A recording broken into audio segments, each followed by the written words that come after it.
独自在国道上骑行，后面突然大喊站住，见对方拿着斧子奔跑，男人并没有任何慌张，本以为他会加速离去，可他却停了下来。原来前方也有一个精神小伙。老板，我兄弟们俩是结伙吧？对方不住的催促，因为你布满了威胁。男人将手插进了口袋，竟然还在犹豫着什么。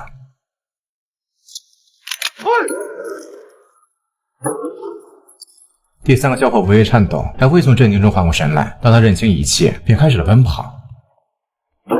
一枪未中，他便将手枪咬住。一阵油门轰鸣之后，他逐渐拉近了距离。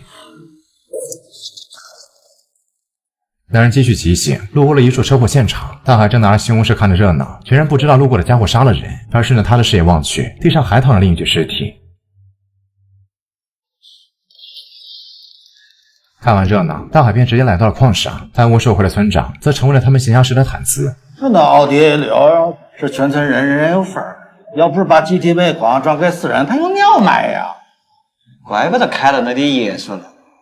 那这辆的车轱辘原来是我的，有觉悟。村委会插科打诨，对说好给村民的补偿闭口不提。面对这种情况，大家基本都是敢怒不敢言。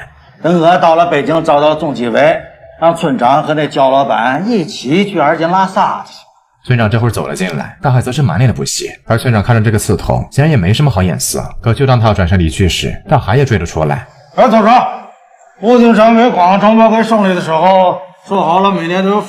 悄悄的吧，我没有时间跟你说。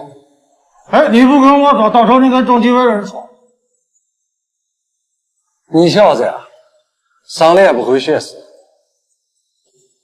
一辈子也骑不到山这个东西。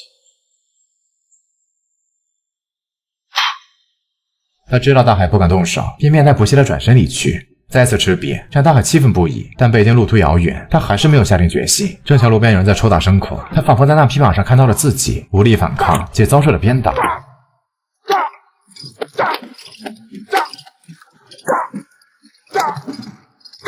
他趴在桌前，认真地书写了检举报告。镜子反射了沙发靠垫，但现山户似乎有着什么隐喻。他来到邮局，大肆宣扬着自己的举报信，可大海把信递进了窗口，却意外地遭受了刁难。兄弟，你跟村长是一伙的吧？他贪污钱你花了？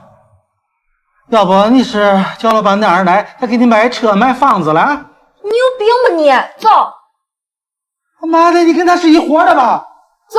我天理了！我天理了！举报无门，这再次给大海的心里添了堵。正巧对面开了一辆公交，管事热情地招呼了大海，他便稀里糊涂地上了车。俺焦老板新买了个私人飞机，从香港回来了，村里组织大家去迎接，去的一人一点白面。废钱，地上活不下炕了，买废钱。刚刚坐好，大海便点燃了香烟，见村会计就在身后，他便靠了过去。可不管他如何说辞，会计都不肯言语。一年40%的红利，14年却1分都没给。那交省里一掺的几十万，一掺的几十万，弄了一废钱。那是气候房，人家。那你给我说说，会计，你跟村长你们俩收了多少贿啊？收了多少贿啊？杨庆。为了摆脱大海这个牛皮膏药，会计半路就下了车。不管他如何谩骂，会计都没有停下。村长带着大伙练习一阵欢迎口号，那几千万的私人飞机就降落在了机场。或许正像公主所说，这飞机有他大海一份。机场上礼乐齐鸣，学生们也手捧鲜花。村长上前握手，进行了虚伪的问候。嫂子，恭喜了！小龟，鲜花。欢迎欢迎，热烈欢迎！欢迎欢迎，热烈欢迎！准备好的记者上前给二人拍照留念，可就当他们上前和村民握手的时候，大海却一把抱了上去。哎呀，大海！哎，省里祝贺祝贺啊！谢谢大海。哎，好不容易见到焦董事长，我给你说个事儿吧，能不能赞助俺一下？有什么需要你就说啊。赞助俺2天买火车票去北京，告你和村长的账。行了，过2天过去了。哎，你能不能当着全村人的面说一说村里的经济问题？你等我多说呀！所有的人员陆续散场，只有大海还恋恋不舍。想到这飞机有自己一份，去北京告状的心也就坚定了一分。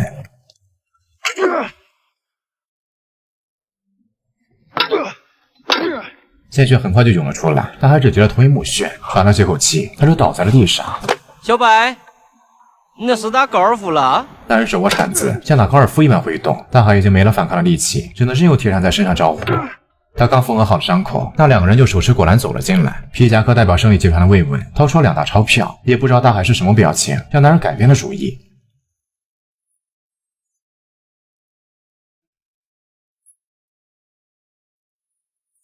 就这吧。大海委屈的捂着耳朵，腮帮子也鼓鼓的。他看着床上的钱，感受到了前所未有的侮辱。第2天出院，他脑袋上依旧缠着绷带。姐姐劝他停下告状的心思，好好过他自己的日子。日子是自己的，怪起他们嘴上。姐，你看着吧，要比万恶，我比村长和焦胜利他们还万恶。从镇上回到村里，大海却有了新的称呼，一句句老高的叫着，似乎有着全新的隐喻。现在大家都叫你老高、老二哥，你不是啊？大海没有辩驳，只是却心寒万分。他明明是为大家在追求利益，可却没有人心疼自己。大哥，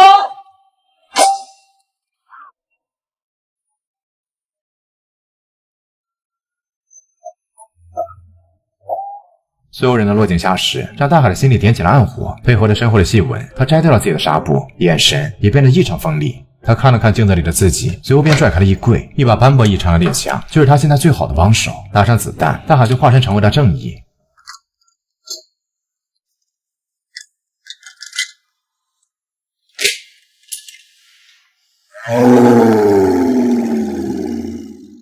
他扛着猎枪，整个人都变了样子。他下山虎的盖布为他土僧起誓，见他手持长枪，需要他的称呼也变回了大海。手持武器，他得到了前所未有的尊重。大海第一个找到了会计，女人并未发现他手持长枪，他扔出了纸笔，要会计写下几人的罪状。村长这些年贪污多少，你最清楚。你给我写个口供。你想说啥了你？见会计不为所动，大海便亮出了长枪。会计虽说恐惧，可说出的言语却依旧是教训。你给我写，写啊！会计咽了口唾沫，便拿回了纸笔。黑森森的枪口之下，他也只能乖乖照做。可突然响起的警笛声，却撞起了他的胆子。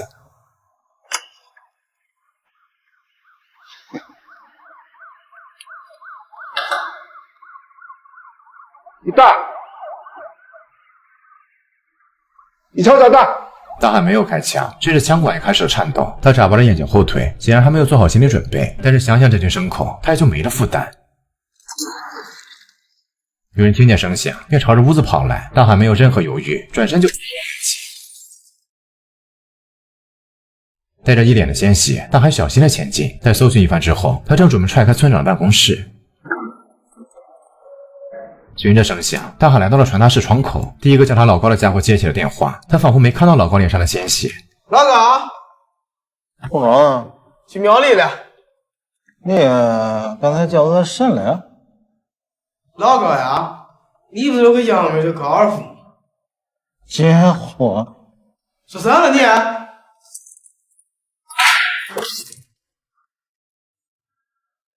接连3条人命，大海的恐惧有所退却。他扛着猎枪招摇过市，有着一种说不出的潇洒。怎么了？打3个了？当牲口。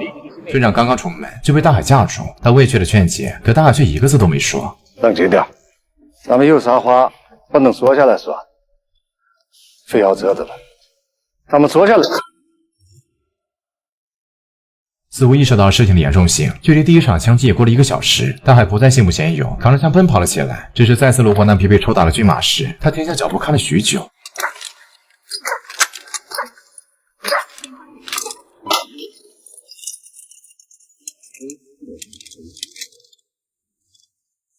结婚。脸上的血点有增无减，但还有最后一个牲口要杀。等待了许久都没有见到焦老板，大海便上了他的火车。而处理完事情的焦老板并没有任何防备。大海，有啥要求你就说啊。跑车里满是鲜血，可大海却异常淡定，听着越来越近的警笛声，他却露出一个皎洁的笑。每天一部好电影，期待与你的下一次相遇。